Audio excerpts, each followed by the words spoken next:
Let's get ready to rock and roll, shall we? I know that there'll be a few people joining us as we go, and there are more people watching it afterwards. So we're going to get ready to go. I've got an amazing presentation for you today, with an amazing speaker that I'm really, really excited about. So I can't wait to get Ranga on. But before we start that, today's webinar is about an entry strategy into India.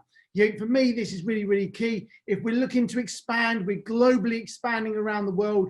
Where are the next opportunities lying? Well, India's got 1 billion people. I mean, like, it's bonkers not to even consider it as an option. So I think that's really, really key. And that's why we wanted to really bring this to you today. We wanted to get that information out so you can get that. And I think that's really, really key. So today's outcomes, we're going to be talking about India e-commerce. We're going to be doing a snapshot about pre-COVID, post-COVID, and then what that entry strategy looks like. And then we'll be pulling that all together and obviously ending with the questions at the end. So my name's Andy Hooper. I'm going to be your host today. I'm here, one of the team members here at Global E-Commerce Experts. And this is part of our webinar series to help sellers to successfully expand into the EU.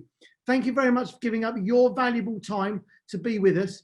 If you've got any questions, we've got the Facebook Expanders group. Please make sure you join that and link to that, and you put any content into that. That would be amazing. If you're going to use any social, then please do #Expander Series.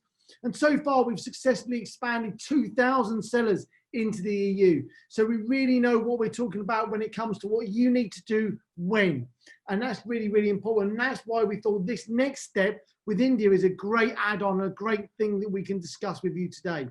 We've been helping sellers for around 10 years now. I started off, first of all, selling silicone watches on Amazon around 10 years ago. Absolutely bonkers. That was an experience in itself, and we've grown from there. But today, we've got an amazing guest with us today. I'm going to make sure I unmute him, but Ranga's going to be with us. So first of all, thanks a lot for having me for the presentation. I'm really excited to present the India entry strategy, because I feel that especially with the novel COVID situation, what's happening is globally the market size is shrinking drastically for every brand. So it's imperative for every brand to expand into other markets so that they can retain the same market share and grow from there. I mean, like pre-COVID and post-COVID, the market size itself has really shrunk for most of the brands. That's what we are seeing in India also. And a lot of Indian brands are trying to expand into international markets. And similarly, I think international brands, it's high time that they also tap into Indian and Asian markets so that they expand the overall customer base and grow the market, grow the sales from that perspective. So basically, talking about myself, so I have around 20 years of experience in launching brands in Indian and also in UAE market. And basically, I've been instrumental in launching of brands like Rockport, which is a sister concern of Reebok, and also in Lacoste, and then a brand called Dunlop Sport in UAE. And further to that, I have been instrumental currently in launching Kenneth Cole and Giordano in India. So these are two brands which have had licensing tie-ups and they are very successfully launched in the market. And currently they are also exporting to the, like Kenneth Cole, all the masks and other items are being exported from India to US. And that's what is being currently retailed in Amazon as well as in Kenneth Cole's own website. So India is a very, it's a very big market. It's as you rightly mentioned, it's a population of 1 billion plus, and predominantly it's a offline oriented market whereby people shop in traditional shops and in modern retail chains like Shoppers Stop and Lifestyle. Here there are different chains operating in department store area. But at the end of the day, online is the fastest growing field within the Indian market. And although it is just having 4.5% of the entire Indian market share in terms of organized sales, but year by year it's growing drastically. And the other, good thing about online retail is that the entry barrier is very less. When we talk about China, so the Tmall and Alibaba and all these portals charge a very hefty entry fee into the country. They charge around almost around 1 million for just entry into the this thing. I mean, like into the market, and although the commission charges are less, then they charge for heavily into. I mean, almost 60% of your revenues you have to invest back into marketing. So it's I mean, it's a very organized way of I mean, like brands won't make money for the initial 1 or 2 years, whereas in case of India, I mean, like you can just import the products into the country, and it depends on the brand whether to invest heavily on marketing or whether they want to do a soft launch and build the business thereon. So that way, it's a very I mean, a good mode of, I mean, like increasing the business into India. So that's what is about me, and then I'll right now I'll take you to through the presentation so that we simplify. I mean, along with the I mean, how the India entry strategy can be crafted in the most economical manner. Yeah, so I think that's great. I mean, I think it's getting some great information there, and we're going to be able to pull that through together. The listeners really going to be able to get some great knowledge from here. So just for people that are listening, you know, obviously we've got a 6-step framework to success to launching into the EU, and this is our framework for launching into the EU. Well, actually, we're in the process of developing one for India. In process with Ranga to make sure we get a really solid process for you to make sure that's really, really easy. But what I'm going to do is now I'm going to hand over to Ranga. Ranga, when you want to go to the next slide, just let me know and I'll just hit go. All right. So it's over to you, and then we'll go from there. Do you want me to go to the next one already? Yeah. Next slide. Yeah. So basically, I'm just presenting some facts about India, so that it is very clear on what is the kind of market size we are talking about and what are the current dynamics as far as the Indian market is concerned. So currently, as I told before, that India is having only 4.5% of organized e-commerce market. The rest is controlled by the offline retail, which is the which includes both the mom and pop stores as well as the department stores. So whereas the global average is around 14%, and including, I mean, like China also, e-commerce is a very organized way of doing business. So it is at 15%. So the potential is huge. I mean, like that is the reason the Indian ecosystem is growing, and we have already seen from in the past 2 years, from 2% it has grown up to 4.5%, and in the near future also it will continue to grow because of the ease of doing business. And the adaptability is also increasing. Like previously, there were around 150 million users who were having internet access and who were actively shopping and all that. So now, as the internet connectivity is increasing and people are investing in smartphones, so the expected customer base is also expected to go up to 400 million. So which will increase the the market size as it is by 3 times. Even if the ASP is same, then also it is expected to go up by 3 times. And in terms of the biggest category, I mean, electronics is the biggest category as far as revenue is concerned. And in case of fashion is the biggest category as far as volume is concerned. Especially in the further slides, you will see that there are a lot of areas which doesn't have organized retail yet. I mean, like what we in India, we have a classification of tier 1, tier 2, tier 3 city. So in case of tier 3 city, so far the organized retail has been, completely, it has been given a miss. So online retail is completely taking over that market as well.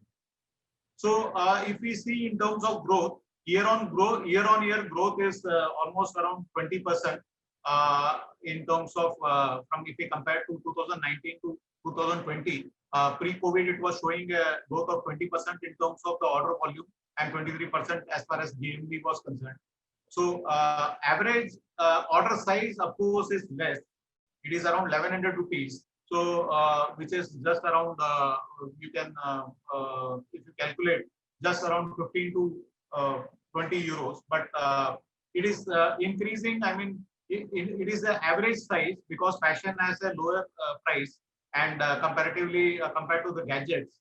So on an average, if we say, then it is coming to 1100. But of course, people are investing on iPhones and higher value items as well. It's not that sale is not happening. So can I have the next slide, please? Yeah. So in India, I have listed down the key performance and growth drivers. What is I mean, like the key drivers which are going responsible for the growth. So it is growing as 20% is the average growth. Y on Y it is growing, and electronics, of course, is the biggest GM in terms of GMV. And currently, the market size is around 60 billion USD, the overall e-commerce market, but it is expected to go up to around almost around 300 billion by 2025. That's what the projection is. But of course, that projection was pre-COVID. But now with the change dynamics, of course, it will take that much longer to reach that figure. And fashion and accessories, of course, is the highest volume driver because a lot of areas are there which is not, having the access to the fashion and accessories market. And footwear, out of that, footwear is the fastest growing also, which is showing almost around 50%, 40 to 50% growth year on year.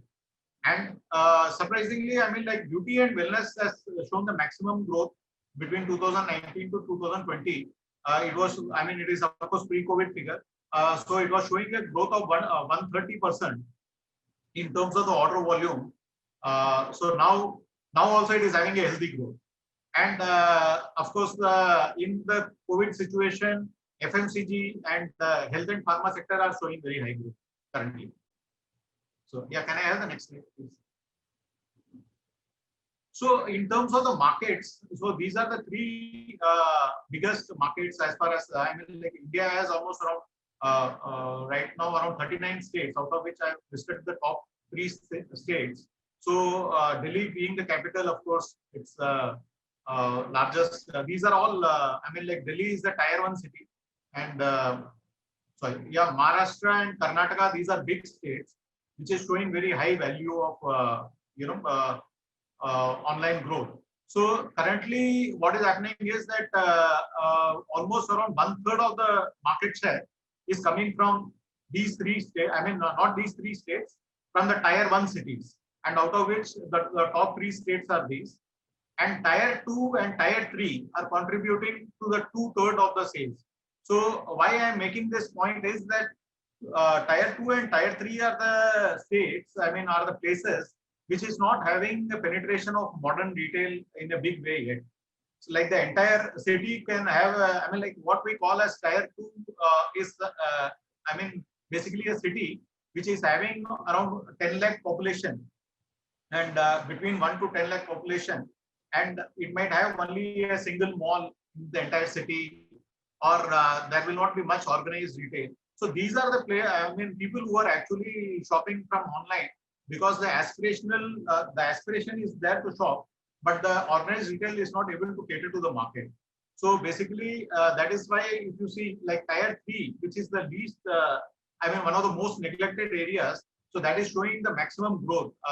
It is showing 53% growth, unlike tier 1, which is kind of a saturated market, because it is growing value-wise, but beyond a point, it is not growing volume-wise. So yeah, can I have the next slide? So currently, I mean, like this has taken almost 10 years. I mean, like previously, logistic players were not having service to all the pin codes, what we call as pin codes. I mean, the unique area identifier. So now, what majority of the, I mean, like logistic partners are covering almost around 80 to 90% of the entire Indian pin codes, which is leading again to the huge growth on as far as the market size is concerned, because previously what was not catered to, now those areas are also being serviced, so people are ordering from there as well. Yeah, can I have the next slide? So here I have just captured, I mean, percentage by what is the current percentage, which is showing, I mean, what is the growth percentage currently.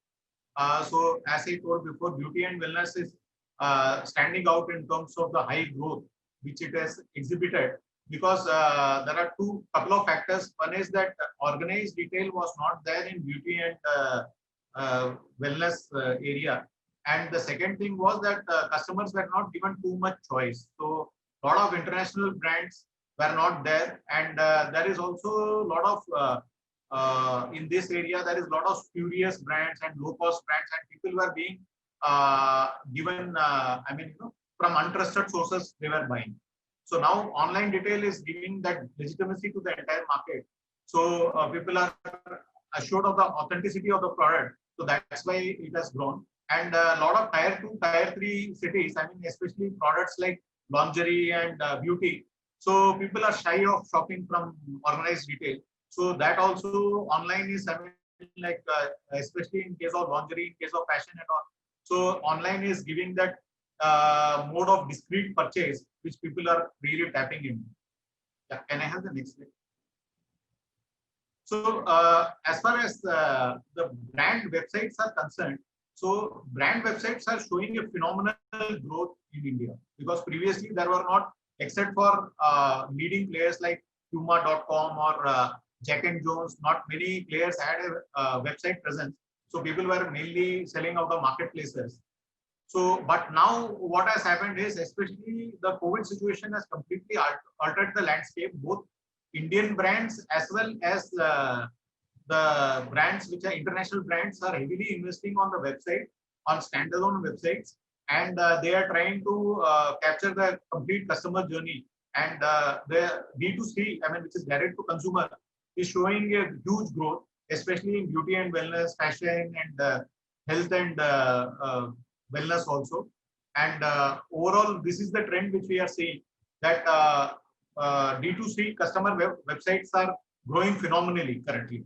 So, yeah, can I have the next slide?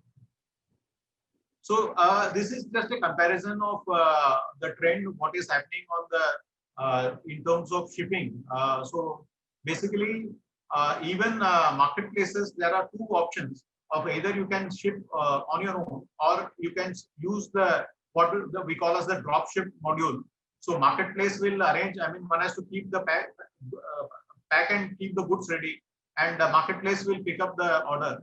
So the divide is that if we see because of the higher logistics investments and lot of 3PL partners, so the self-shipped orders have gone up now up to 35%, and whereas marketplace, I mean, dropship orders have come down by around 7%. Yeah, can I have the next? So India had a unique problem of not many orders. I mean, like it's unique to India and maybe some other countries, that people don't really shop through credit cards. I mean, like there was a lot of cash on delivery, cash on delivery transactions happening, and also the rate of return was very high previously when the acceptability was lower in case of e-commerce. Now slowly the customers are also understanding the way e-commerce portals are functioning, and also they are understanding that their money is safe even if they are paying in advance. So which has led to a more less reliance on cash on delivery, more prepaid orders are happening, and also in terms of returns, there is a percentage decline, which is a, I mean, significant cost for the brand. So that is slowly coming down, and it is coming to 17%. Previously in fashion and accessories it was up to 30%. Now it is coming down, and overall average is coming down to 17%. Next, can I have the next slide? So I just wanted to do a quick analysis on pre-COVID and post-COVID also. I mean, basically in lot of sectors, I mean, like because it was going on a quantum leap kind of this thing. So COVID really decelerated that entire process. So what has happened is that the category mix now has changed. Now there is more, if you see, beauty and wellness has come down because people are not really going out. So the growth is less in beauty, in wellness, and health and fitness and physical wellness and all, that has really grown up. I mean, that is showing the fastest growth of 144%. And similarly, FMCG, because people are not, I mean, India, a lot of places are under lockdown. So a lot of people are ordering online all their daily needs, which was not the phenomenon before. People used to like to shop and do the bargain and shop and all, which has come down. And a lot of people are ordering, even in the rural areas, they are ordering online on a day-to-day transaction also, and hyper local deliveries are happening more. So the category mix has completely changed now. I mean, like for example, I'll just give you an interesting statistic that suddenly the demand for dishwashers has really gone up in metros because maids.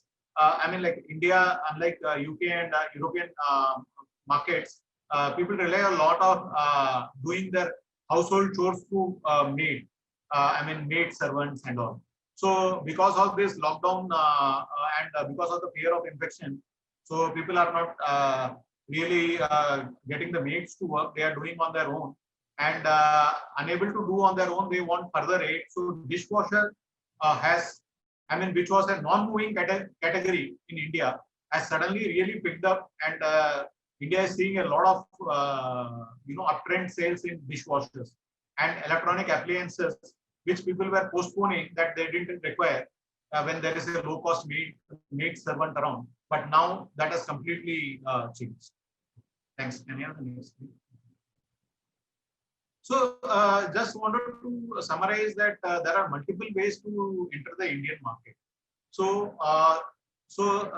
1 to 5 are the ways in which the brand has to do a lot of investment. The period to do the tie-up will also be very long because you have to find the right partner in case of licensee deals or in case of joint venture and in case of franchisee. I mean, all the first five are basically meant for offline business. So the thing is that you have to be very careful in selecting the partner. It's not a matter of IP. I mean, like unlike China and all, here it's not the case of intellectual properties being challenged or something like that. But the thing is that if the partner is not correct, then all the efforts that you put into the market, that goes waste in case you plan to pull out after 1 year or 2 years. So you are backset by 2 years just because the partner is not right.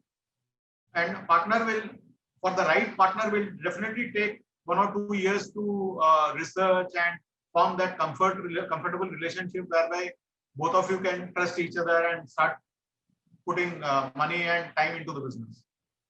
Having said that, e-commerce channel is a very seamless and the easiest way to expand. And it's not that brands have not experimented with that. Hamal is one of the brands which started purely out from e-commerce through e-commerce, and they just started through Jabong.com, which is now part of Myntra now.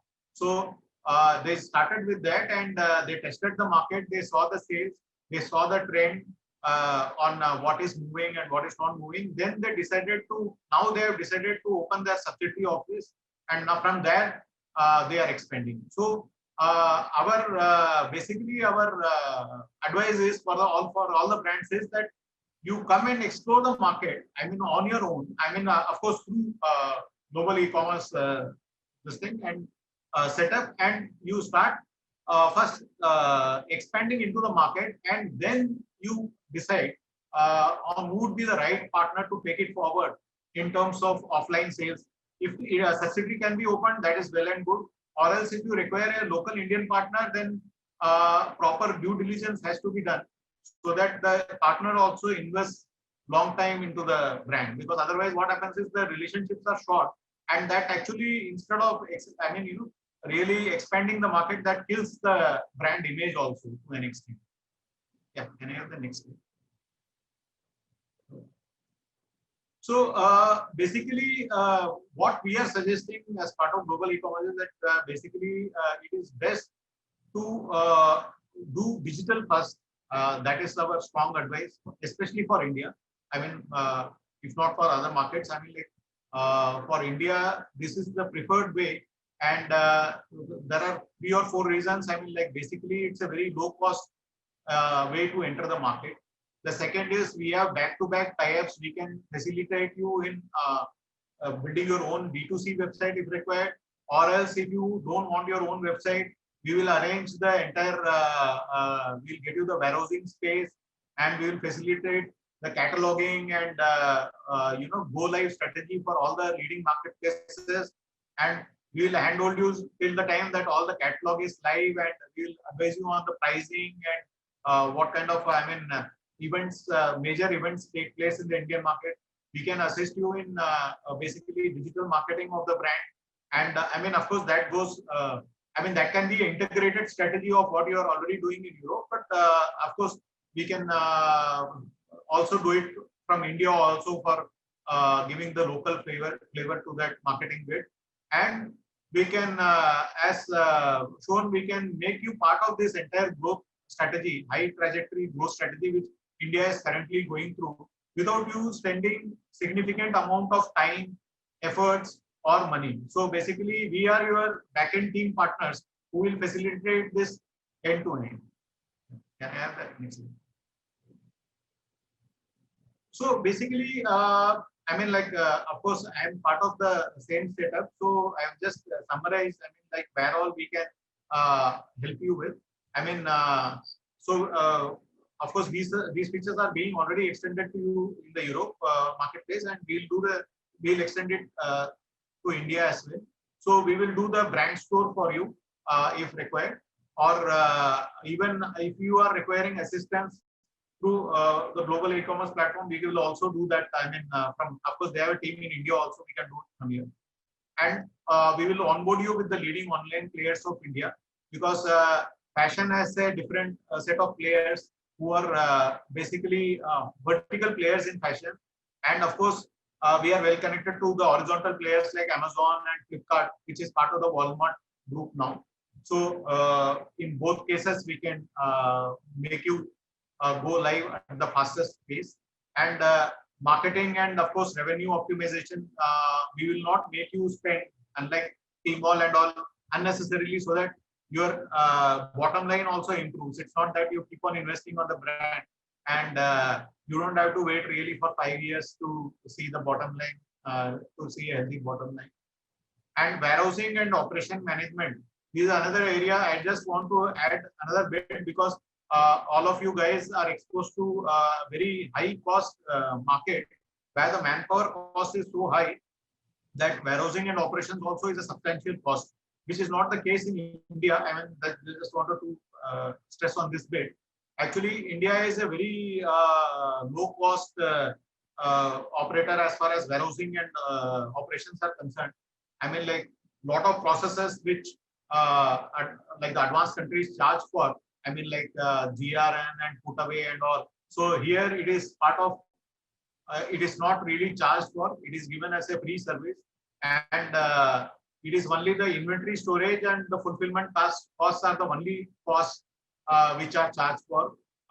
Your sending, I mean, your GRN of the goods and put away of the goods and retrieval of the goods is charged very minimally. I mean, like, it's really at a fraction of, and it is not charged as a process activity. It is charged once the goods are shipped only. It is not that because we have also interacted with DHL and in US and all. So there everything is a process-based cost, whereas in India that's not the case. And of course, payment reconciliation and payment remittance, I mean, back to you. That is, of course, goes unsaid. We will completely assist you in that. Make sure that the payments happen on time, and the commissions will cross-check and make sure that your payment comes back to you. And also the market intelligence also, because that's a very key thing in terms of curation of the catalog, as well as at all stages on the marketing events. Like, there are some unique events which are unique to India, like Diwali and all these being major festivals here. So that is the time. There are some festivals in which you have to wear new clothes, for example, or you have to necessarily buy new appliances, because I mean, the religion has been built around like that. So these events we can highlight to you. We will make you prepare so that you have the right mix of products and pricing, so that it will definitely see a very huge jump in sales during these promoted events. Even Amazon promotes it. I mean, different. Amazon calls it the Great India Festival. Great India Festival. Flipkart calls it as the billion rupees sale. So everybody has a different term, but what they are all speaking about is festival-oriented sales, which starts from actually coincidentally from the month of August and goes on till Christmas to New Year. So there are a host of festivals lined up where actually India, when it really shops, then what happens is it comes to 60 to 70% of the sales happen during these 4 months rather than the balance of the year actually. So yeah, can I have that? So this was the complete presentation all about. So basically, as discussed, we can assist you in each and every stage to make your e-commerce entry as well as strategy a great success with and most economically. Thank you so much. Fantastic. Ranga, that was amazing. Thank you very much. There was so much information there. Really, really appreciate it. I think a lot of people got a huge amount of value from that and a huge amount of information they're going to be able to take away and use and think about. So if anyone's got any questions, then please fire them away for us and start putting those in the box. Now, I've got a couple of questions if I can, Ranga, first. The first one for me is, what's the #1 platform, the marketplace that people, I know you said about brands having their own websites and everything else, but for people looking to expand, what's that #1 marketplace that's got the biggest market share at the moment? Yeah, so basically it is depending on category wise, like basically with fashion category, fashion, footwear, accessories, then Myntra.com, which is again part of the Walmart group, that is the #1 platform because they own the complete fashion space. And as far as beauty as a category is concerned, then there is a platform called Nykaa.com, which is I mean like Goldman Sachs funded, and also that has the prime market share, and it is almost, it's like a unicorn again. I mean like it's being valued as a unicorn in India so recently. So that is having the maximum I mean in beauty and health and wellness, that is the prime platform. And as far as electronics and appliances and all these categories are concerned, then there is a tough fight going on between Amazon and Flipkart. Flipkart again is a Walmart owned entity, but slowly Amazon has gained the market share, and currently it is leading in many fronts because of their Prime membership and because of lot of their content oriented, I mean like because Prime Video, and they have built a complete ecosystem here of giving free Prime video subscriptions and all this. So, and there is a lot of content consumption also going on. So overall, Amazon is leading that that front as far as dedicated. There is a huge dedicated customer base for Amazon, which is really making it slowly go ahead of Flipkart. Yeah, fantastic. Okay, great. And the next question, you said that the health and wellness category had gone up, say 130%, and then 144%. There's some huge numbers there. Yeah. If someone's looking to expand your food supplement, for example, is there any specific regulations or compliance that they have to go through in order to expand with that product? Yeah, so what is also happening is, unfortunately, I missed out on this slide. Social commerce is also coming up in a big way here. So a lot of this, I mean, basically, these brands are taking the WhatsApp commerce mode, and they are also expanding through WhatsApp. So basically, what is happening is that is giving you a direct, I mean, you bypass all the marketplaces. Of course, Amazon is also doing very well in food supplement, but apart from that, I mean, like if somebody wants to go direct to consumer, then what they can do is they can import and warehouse it here and take the WhatsApp commerce mode so that it rapidly expands, because they get a huge population, and it is direct to the consumer. So I mean like logistics and everything is controlled by the brand. So it's a seamless experience for both the brand as well as for the customer. So that is another area. I mean like social commerce is also a big I mean, which is just starting. I mean, it is not that it is very popular right now. It is just, I mean, like for the past 6 months or so, it has been really picking up steam. Fantastic. Now, if I wanted to open up a store in India, and any of those platforms that you've just mentioned, is there anything specific I need to think about from a regulation point of view when I'm expanding? Can I just send my products to India and just start selling, or is there anything I need to do first to make sure that I'm compliant? So basically, in case of the fashion apparel, what happens is that there is a testing certificate which is required. I mean, for use of non-azo dyes while dyeing the garment and all, which of course all the European brands are very compliant with, because this regulation itself was brought in by Germany only. So all these brands, I'm sure, are compliant, but still, Indian customs does insist on that testing report. So either we give a accredited, I mean, there is a list of agencies which are accredited, which is again like European agencies like SGS and all. So either we give that report and get an exemption to import without testing, or else the customs has the right that they can open the shipment and take one piece, and they can do the testing on their government labs, and the shipment can't be cleared till that testing report is comes through. So that is one part. And in case of the beauty and wellness, I think all the European certifications are more than enough, because anyway, Indian brands are also taking European certification only to expand to other countries. So it is not really, I mean, like the CE certification is valid here. And same with electronics also. Electronics also, the CE certification is very much valid here. So I don't foresee any special requirement for European brands. But still, once the category inquiry comes in, we'll just double check once again, so that the shipment doesn't get delayed for clearance due to lack of any document. Yeah, fantastic. Okay, that's brilliant. So I think that's all the questions that I've got coming through and that have been asked. So thank you very much to all those that have messaged to get those questions in. Ranga, any top tips? What's your number one tip for anyone looking to expand into India?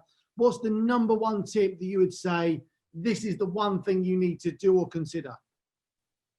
So what I would suggest is that, I mean, like they should, the brand should immediately, I mean, like, because it's a very low cost way to do the business. So I feel that, I mean, like they should immediately sign up and start, I mean, importing in small quantities into the Indian market, so that especially the next 4 or 5 months are very high sale growth period. So this is the time to actually test the sales and to test the market. So the brand should not waste any time, and if they find the market relevant, then immediately they should sign up and start associating with the market through our various 3PL partnerships, so that we can seamlessly provide all the services of logistics, warehousing, and everything.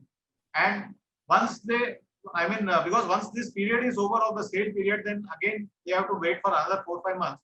So if they start now, and within a month or so, if the products go live, and then there is a very good chance that the brands will see a huge spike in sales, because this is the time when the brand launches are happen, and this is the time when the maximum consumption is there from August to September onwards till the new year. I mean, when actually the end of season sales starts. So I would say that January would not be the right time to start anything, because most of the products are under discount. And again, May or June is not the right time to start anything. Again, because there is a second wave of end of season sale. So when the season ends. So this is the right time when the entire, I mean, like online site itself goes for a discount. So what I would suggest is that they have to, I mean, this is the right time to start. That is tip number one. And the second tip is that Indians love discounts. So like most of the other this thing, they look for bargains, because it's a population which is used to bargaining and getting a good deal. So what I would suggest is that one has to keep that buffer, and they have to build the discounts into the MRP. There is another thing that here you need a MRP sticker. It's not that you can't change the price once the MRP is printed, which is the maximum retail price. So this cost calculation has to be built into the MRP, so that the brands can, after 1 month of being live, they can give a nominal discount and start attracting the customer. Because normally the mentality is that people always look for discount, and in case somebody is selling on MRP, then that product doesn't enjoy a good sale. Fantastic. Okay, So brilliant. these are my key takeaways, I think. Yeah, yeah, fantastic. Oh, well, look, Ranga, thank you very much. I really appreciate your time. This has been amazing because I know it's late in India, so thank you very much for giving up your time. It's hard to get someone from India speaking to people in the States on the East Coast. So it's really, sorry, on the West Coast. So it's really difficult to get that time zone right. So we really appreciate your time. We know it's valuable, and it's been amazing having you on. Thank you very much to anyone that's been listening. If anyone wants any more information about how to launch in India, then please get in contact with us at the usual channels, support of Global Ecom Experts, and our usual phone numbers, or any of our usual channels. And we'd love to support you, and we can work with you and Ranga to basically get you expanding into India as soon as possible. That's it from us.